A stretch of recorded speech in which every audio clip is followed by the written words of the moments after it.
How is the AHW universe doing? I'm Bulldog, and welcome back to the reaction video. And today we're reacting to 3 Disturbing True Neighbor Horror Stories Volume 2. So it's going to be a little louder. We got Patrick here. Pat. Don't pat me. Pat. I'll beat your Hand reveal, come on. Damn! One frame. Damn, One guys. frame. Did you see that? Screenshot it. Yeah, screenshot it. Send it to Screenshot your it and friends. yes. Put it on every site you ever heard of. But anyway, we are here reacting to more Mr. Nightmare. Patrick likes reacting to this because he likes to. But anyway, before this video begins, if you haven't already, please subscribe because we're on the road to. What are we on the road to? 22,000 subscribers. 2 subscribers, yep. But anyway, also, if you have any reaction requests to give to me, put it down in the comments, and I'll put it in the reaction to do playlist within the description. But anyway, you are here for the reaction, so let's get right into the action. Damn, sorry, one. I bought a vacation mobile home almost 2 months ago. It's a complete shack. 2 small bedrooms, a little living room, kitchen, and 1 bathroom.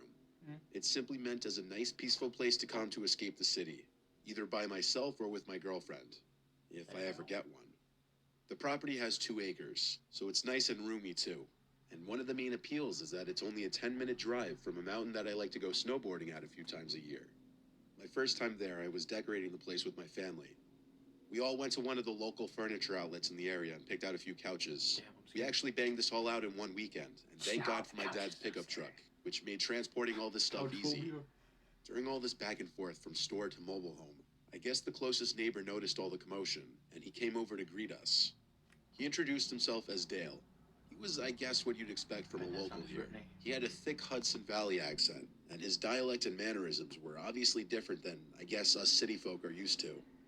Nevertheless, he seemed nice at first. We all introduced ourselves, though I knew I'd really be the one needing to get to know him since this was my property.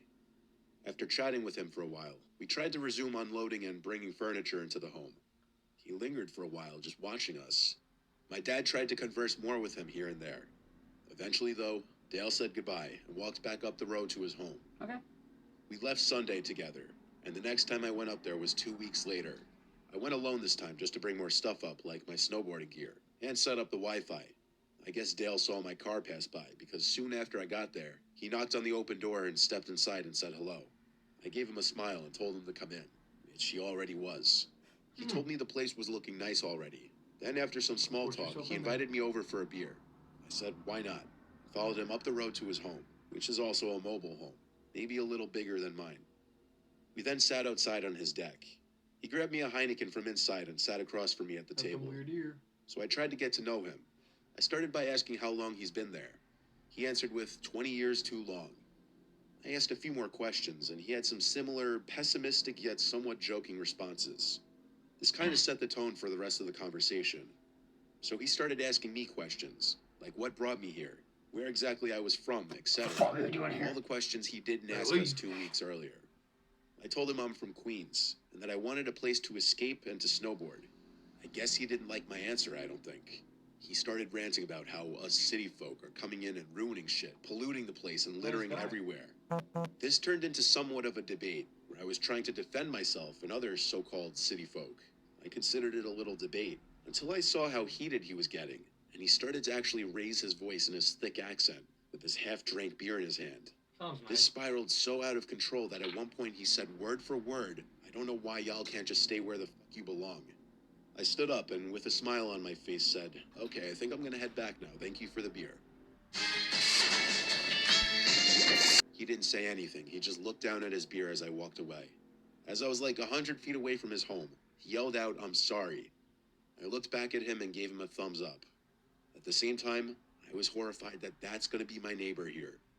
20 years alone must have him losing his mind, and maybe he doesn't know how to deal with people anymore. That was the excuse I chalked up for him.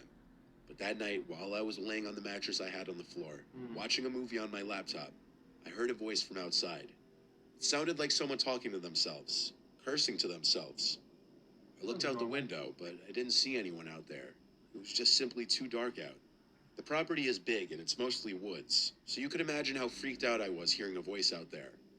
The next day, Dale knocked on my door again around midday.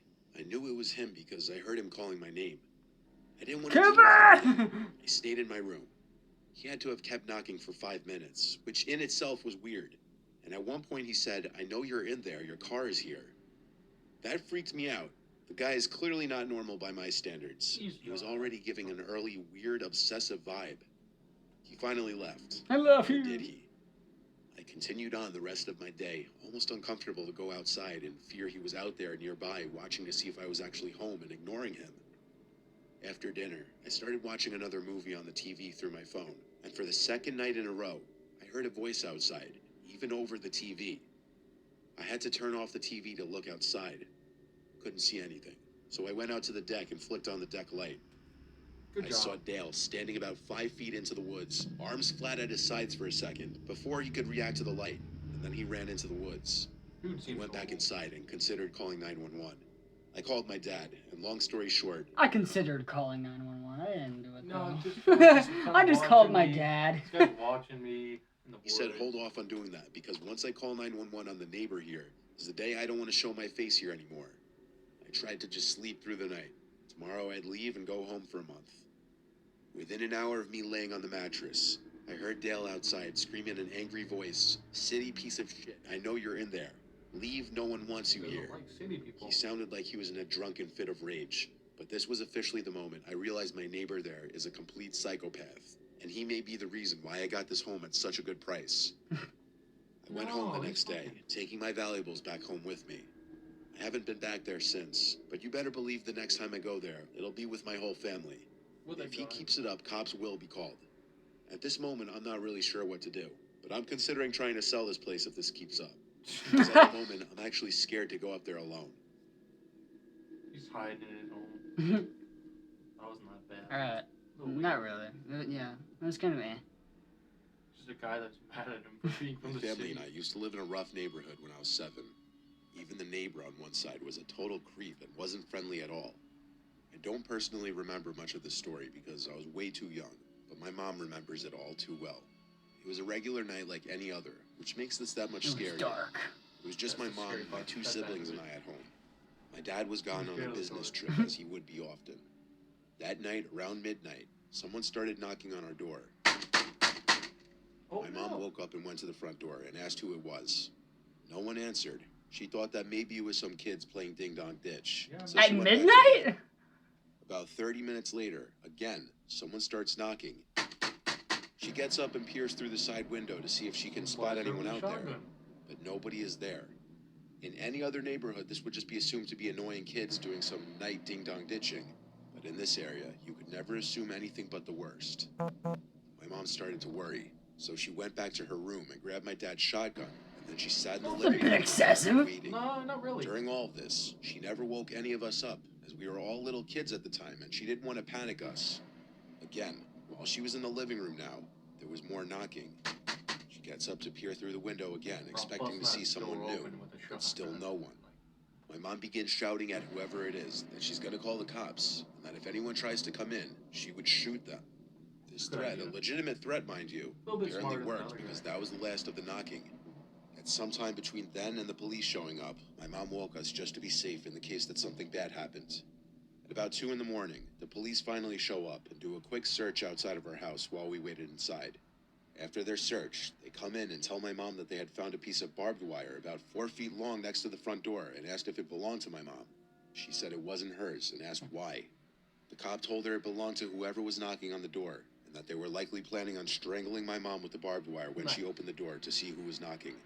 They said that she was very smart to not open the door to see who was there. Otherwise, it could have cost her her life. Go behind him. The cops said Wow. they'd patrol the neighborhood until morning Call and do a of Duty. thorough investigation once there was daylight.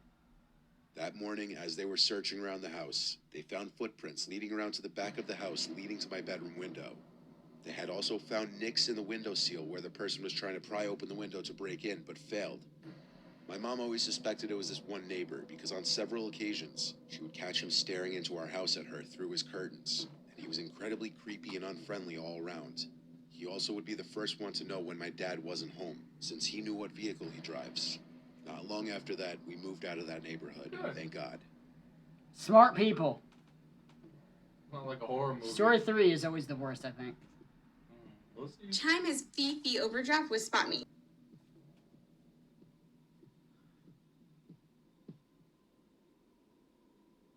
We had a new neighbor move in recently, which at first I was completely okay with because we never really got along with our old neighbors. But boy, do I miss them now. So it was a few months back that we saw a new van in the driveway next door. No moving trucks or nothing, though.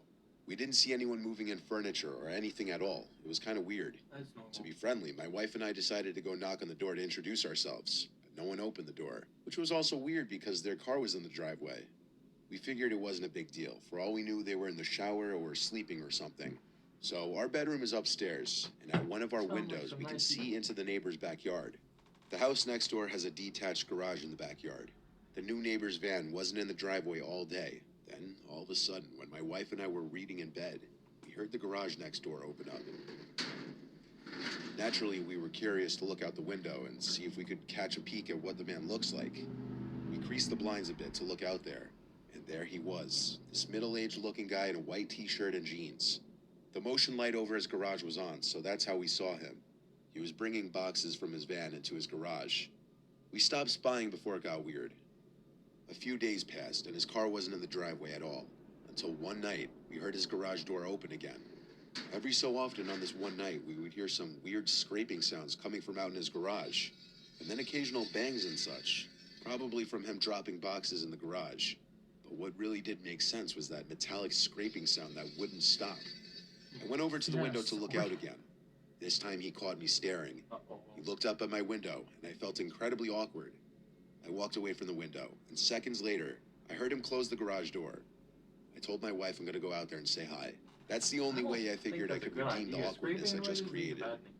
I went to the window. You know, there was this kind of awkward guy out there, and he caught me peeking. Hi! Scraping metal. Normal. Seconds later, I heard him close the garage door. I told my wife I'm gonna go out there and say hi. That's the only way I figured I could redeem the awkwardness I just created. I can get where I he's went coming outside from a in my small shorts bit. and t-shirt and went over next door to the driveway. But the man was in his van with the engine running already, and I think when he saw me, he backed out of the driveway really fast. Then he disappeared down the street into the night. So social. The whole thing was incredibly weird, and I was getting the vibe he was avoiding us now. I was a bit curious now what exactly was going on with all the scraping sounds by his garage. I walked into his backyard to the garage door, and something was making noise in there. I kept hearing thumping sounds. He had to have an animal in there or something. Kidnapper? Then I heard my wife's voice call my name from our window, and she asked what the hell I was doing. I looked at her and put my finger to my lip. I tried to open his garage, but it was locked. No. That was enough snooping. I walked back to our house and back to bed. I was gonna get caught. Later that night, I Same. woke up to my wife shaking me, whispering that she heard our backyard gate open. I told her to stop messing with me because she was freaking me out, but she said she swears she heard it. I had to be the man of the house and go out there and look. First, I took a look out the window.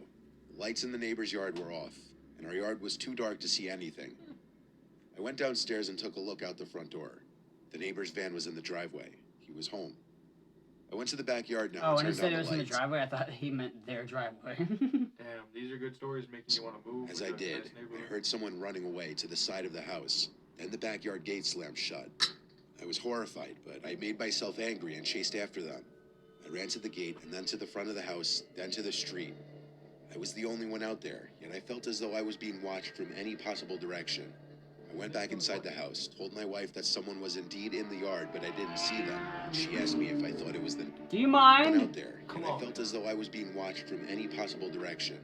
I went back inside the house, told my wife that someone was indeed in the yard, but I didn't see them. She asked me if I thought it was the neighbor.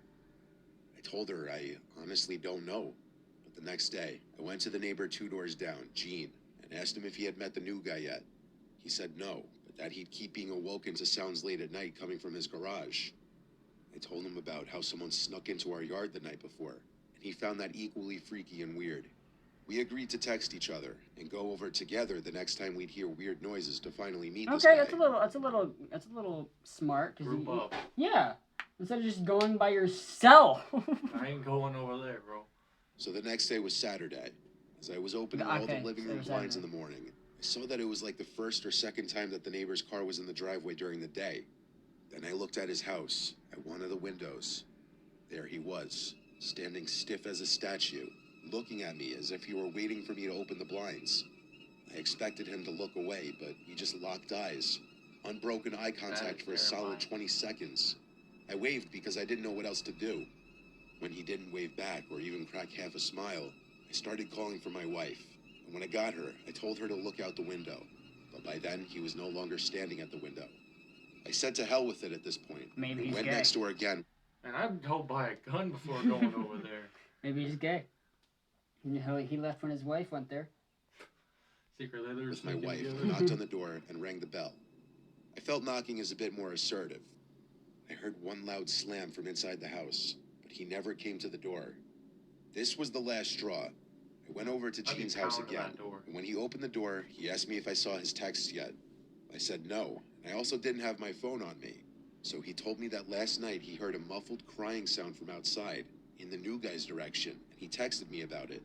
Gene came out with me to knock on the neighbor's door one more time, and once again, no answer. Bro, I'd be just... We all by this point, including Gene's wife and my wife, knew something is seriously off here. The next day, the van was gone again, and it's been almost 2 weeks, and the van hasn't returned. Dude's gotta be We kidding. don't know where he went. We don't know if or when he's coming back. These past few nights, either my wife or I wake up in the middle of the night thinking we hear noises outside. And when we go to the window to see if the van's in the driveway next door, it's not. It's crazy none of us even know the guy's name. And we're still trying to put the pieces together, because one night I heard something definitely alive in that garage making noises. And then another night, Gene heard what he thought to be a muffled crying. Obviously he'll most likely be back, but I don't think any of us are looking forward to it. And maybe for peace of mind, we should anonymously report him. Man, that's it. I want to know what's going on. We don't know what's going on. Damn, that was a good one. I feel like the other one was better. I don't know, that last story got me, bro. I'm on the edge of the seat, bro. You're not even in a chair. I'm at the edge of my seat. Alright, well, anyway, that's gonna do it for this reaction video. If any of you watch Mr. Nightmare, request some of his videos. But anyway, thank you so much for watching this video. If you liked it, shaboom, hit the like button. Wait, leave a nice review, then pin it for the 1, 2, 3 count. But if you disliked it, please tell me what I could do better in the next video or in the future. And bada bang, bada boom, bada bye. And I'll see you in the next video. Proof